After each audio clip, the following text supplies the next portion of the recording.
Current election commission আমরা যেটা দেখছি has become very silent. CGI কে সরিয়ে ক্যাবিনেট মিনিস্টারকে বসানো হবে, right? The BJP party violations করছিল, তাদের হেট স্পিচ বলো, but that was not the case for the opposition. They want let go as easily as the BJP was being let. তো তোমার কি মনে হচ্ছে তখনকার ইলেকশন কমিশন আর এখনকার election commission what has changed?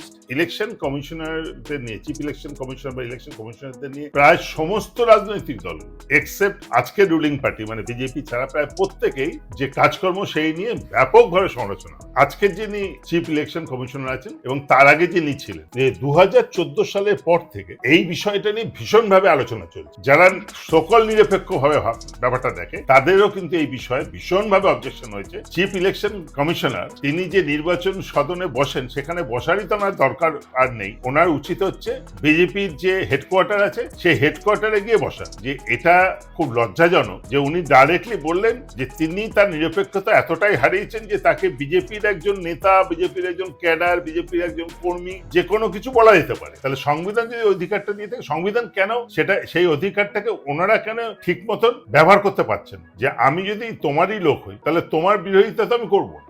এখন আর নিরপেক্ষতা নেই।